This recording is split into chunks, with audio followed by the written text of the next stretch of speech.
And he said, let's take a walk. He said, I want to talk to you. He was a member of Douglas MacArthur's security guard. And he told me that General Douglas MacArthur was very familiar with the Roswell incident, that he himself had seen the material plus the bodies that were taken from Roswell. That's what he told me. Of course, he was passing through on a TDY to the States from Japan.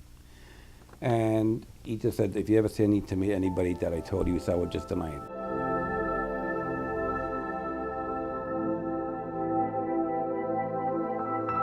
My name is Leonard Pretko. I'm from Waldwick, New Jersey. Entered the military in August 23rd, 1949 in Jersey City. I went into the military with my twin brother. And I had gone to Lackland Air Force Base for my training, Camp Gorn, Georgia, for communications training, and then sent to Hickam Field, Hawaii. Arrived there on May 4th, 1950, left there May 4th, 1953. Well, at that time, actually, it was later on they became a staff. I was Buck Sergeant, and I was working in the communications. It was weather relay. And Hickam Field had two theaters. One was an enclosed theater, brand new, and then they had an outdoor theater at the end of Hickam Field by the entrance of Pearl Harbor. And it was situated on a mound because it had to go down. You know, they had a band shell. And it was one night we were watching a movie. There was about 250 people there. And it was, of course, in Hawaii. The only time it rains in the summertime is in the mountains. So it was a clear night with the moon over our left shoulder. I was in the middle of the audience on the right-hand side, and somebody turned around and said, "What in the hell is that?" And everybody turned over and looked over to the right, and over to the entrance of Pearl Harbor there was 9 silver discs. And the first signing that they had was, it was like a letter L. And before I know it, they were going this way and that way, and they were making all. We watched them for about 10 minutes. Everybody just kept looking. And we had some colonel get up, and he said, "Don't worry about it, folks." He said, "That's all spotlights." Well, being an idiot like me, I jump and I said, "Colonel," I said, "what do you mean spotlights? There's no clouds. There's no beam of light coming from any place, and you're telling us it's spotlights?" And he told me to shut up. And just then a bird colonel jumps up, and I knew the bird colonel, because that's why I knew he was bird colonel. His name was Miller. He jumps up and he says, "Colonel," he said, "you shut up." He said, "You're not going to fool the people here. They're all military." So we watched those things for about 10 minutes, and then they just took off.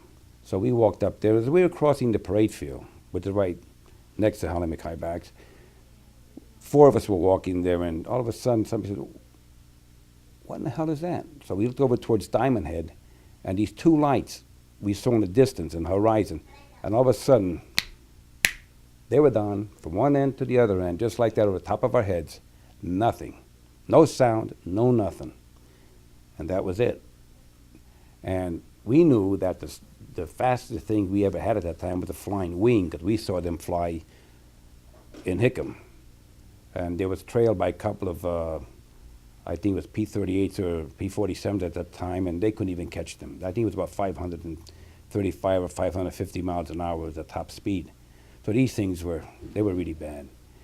And there were times that we read in the Honolulu newspaper that they had tracked these objects once before from Hawaii to Japan in 8 minutes.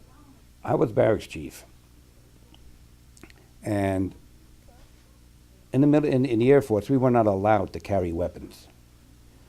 And some guy, this gentleman walks in, little Buck Sergeant, with Army uniform on and a .45 strapped to his side, and I asked him what he was doing there. And he said to me, "Well, I'm going to be billeted here for a couple of weeks. I'm on TDY to the States." I said, "Well, not that 45, you're not." He said, "Well, I'm authorized." So they called the CQ, and the guy comes up. He comes up and he says to me, he says, "Sergeant," he says, "it's okay for him to carry the 45. He's authorized. He's a member of General Douglas MacArthur's security guard." I said, "Fine, but he's going to lock it away in a locker, and he's going to double lock the locker." Fine, we did that. Well, while he was there, we became very friendly. And it happened, the things that it happened, I happened to mention him about the incidents about the two lights that we saw going over in a parade field. And then I talked to him about the UFOs that we saw, these 9 discs. And he said, look, I can't talk to you here. He said, well, let's take a walk. Let's go out across the street to the parade field where there's nobody around. So we went out there. And he said, I'm going to tell you something. He said, but if you say that I told you, I'll swear I never even mentioned it to you. I said, no problem. And he said to me, you know I'm a member of General Douglas MacArthur's security guard. He says, I'm on my way to the States for TDY. He said, I'm going to tell you something. General Douglas MacArthur was very familiar with the Roswell incident, the crash material, and also the bodies, because he himself has seen them. Is what he told me. The reason I feel that they did this, and you know, once you lie, it's very hard to get out of it. There was 2 reasons. One, we just came out of a war, a bad war. 2, well, actually it was 3 reasons. 2, we were in competition with Russia. But I think the main reason was the 1939 Halloween deal with the War of the Worlds, the invasion from Mars. You know, when this Roswell incident happened, the East Coast was never notified. The East Coast was never notified because when they had the War of the Worlds, remember that they were supposed to have landed in New Jersey? They panicked. People panicked. And I lived in Pennsylvania at the time, outside of Scranton, and I was only a kid. But I'll never forget the news. How people panicked and people running wild in the streets in Newark and so on. People were actually really going out with guns and shooting at cows. And at that time, remember, it isn't like today. You had a lot of farm area down there. Remember, I got out in 1955. I came back to Andrews in 1953. So it's in that time frame. I knew the C-47 pilot. He flew me up to Hilo the day that Kilauea erupted after 50 years of being dormant. And they themselves told me that they themselves had sightings of strange craft. But being military personnel, they were not allowed to discuss it. Yeah, it was a team based out of Andrews. And they said to me, you know, if we go out and we mention something, they're going to hang our ass. And they asked me what I knew. And I told them about Hickam Field. And I told them, you know, about the friend again. And I said, you know, I'm a staff sergeant. And I said, I'm probably sticking my foot up my rear end if I keep talking about this stuff. And I'll tell you something, in the military, they do ridicule you, because I was ridiculed a few times. I was told I would never make Master Sergeant. I was on orders for tech, but I was told I would never make Master Sergeant if I brought this crap up again. Len, he said, if you keep this crap up, he says, you'll never make Master Sergeant.